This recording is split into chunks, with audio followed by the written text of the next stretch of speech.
Hello class, till here we have completed the construction and working of conventional battery ignition system. Okay, now we'll see the disadvantage of conventional battery ignition system. So that's why the electronic ignition system is developed.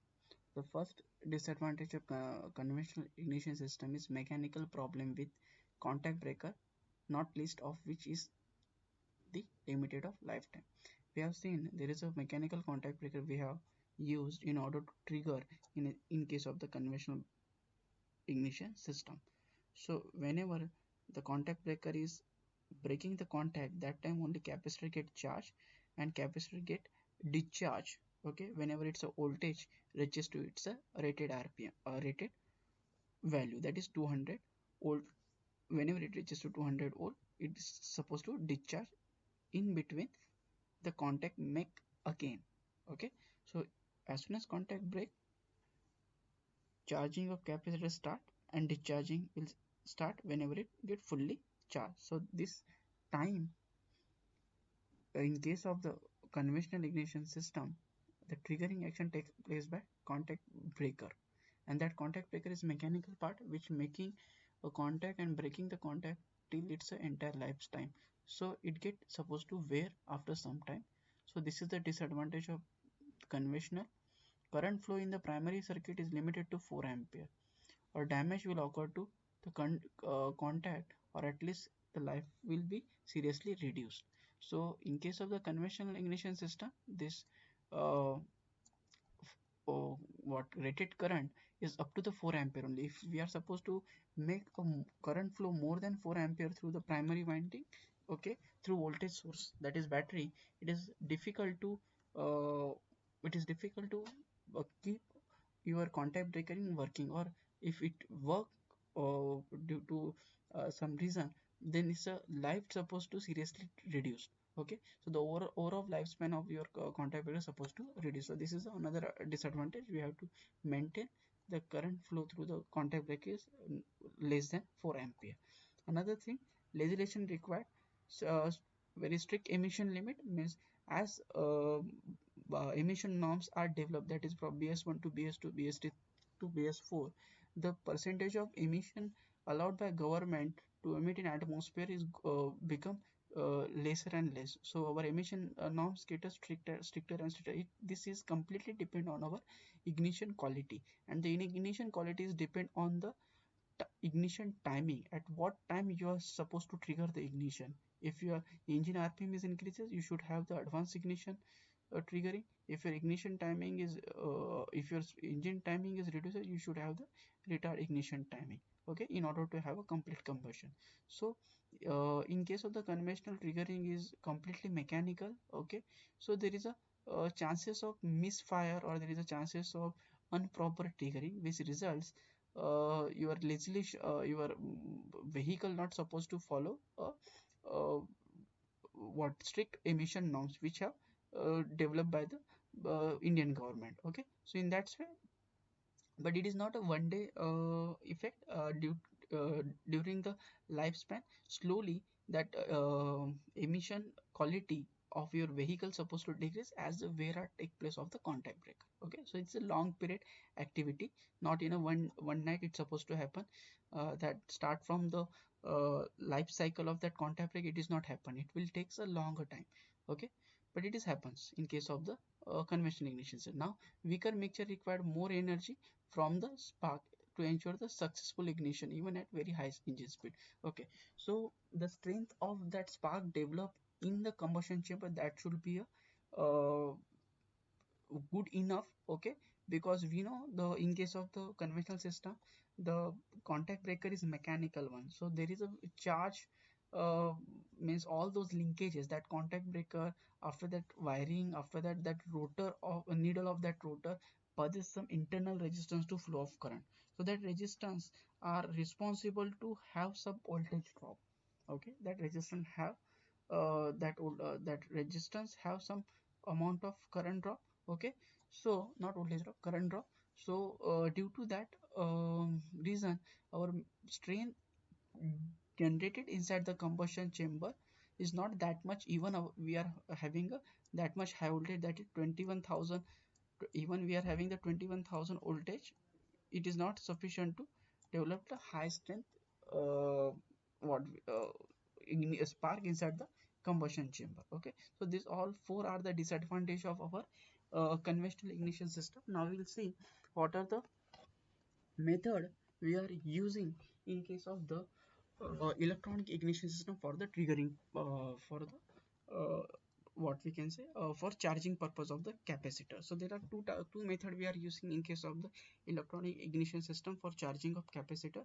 One is a constant dwell, another is a constant energy. So what is a constant dwell and what is a constant energy?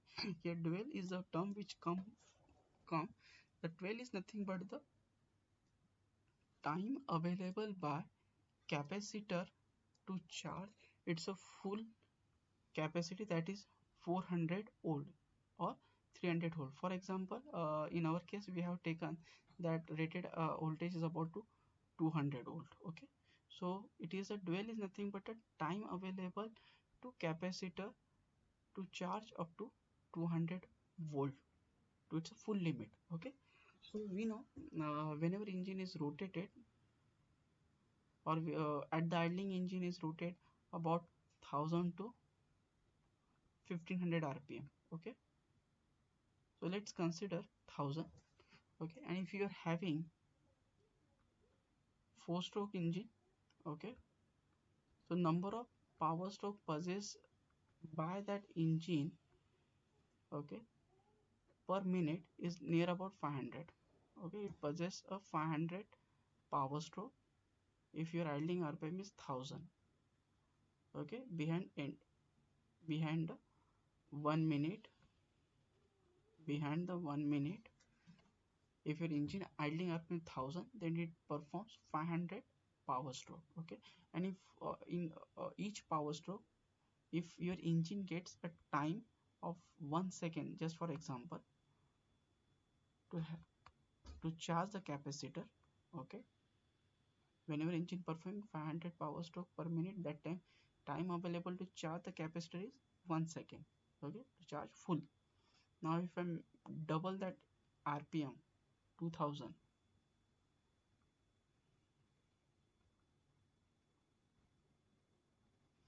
per minute, then number of spark plug possessed in each minute is 1000.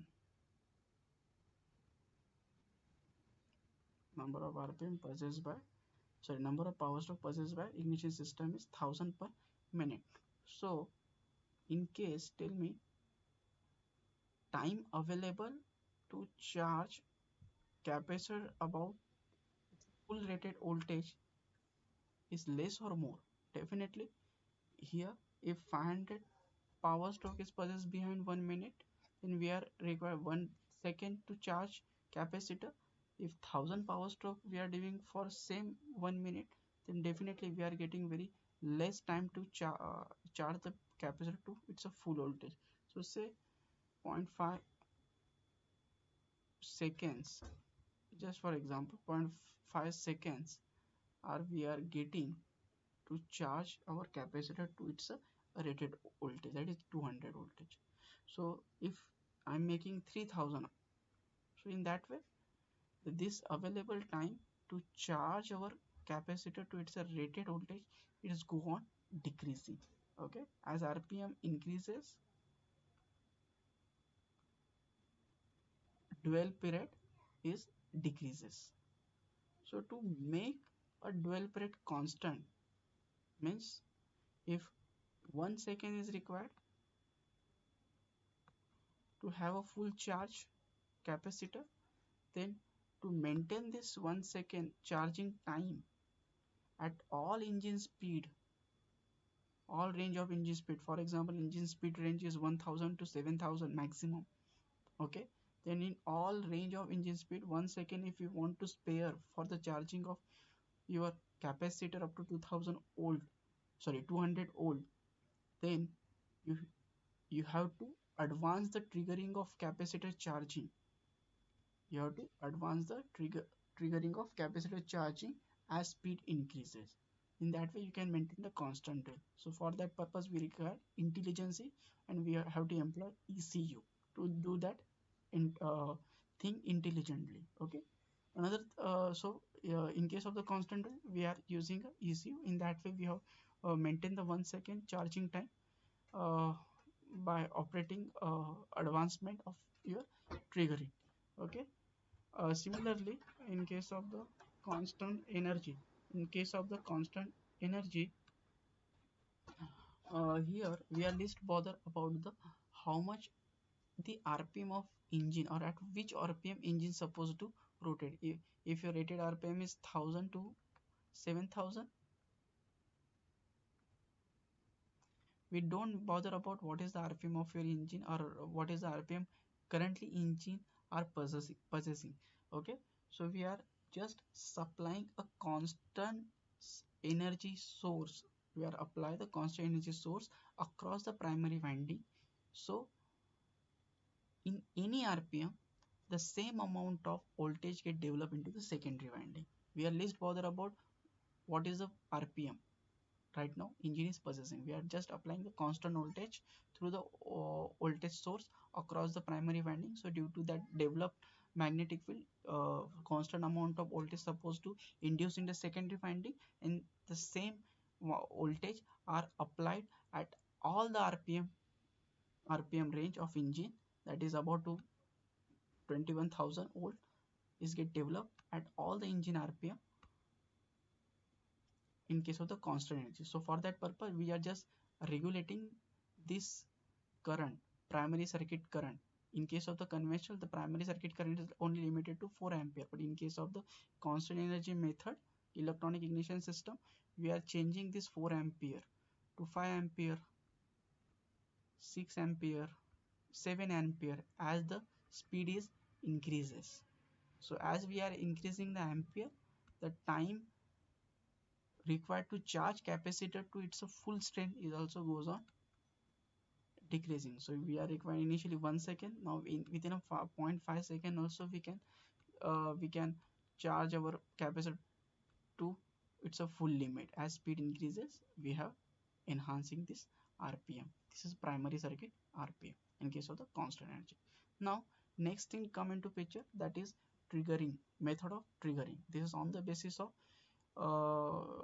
classification take place, that is constant energy source. What type of energy is constant dwell type energy source is there, or constant energy type?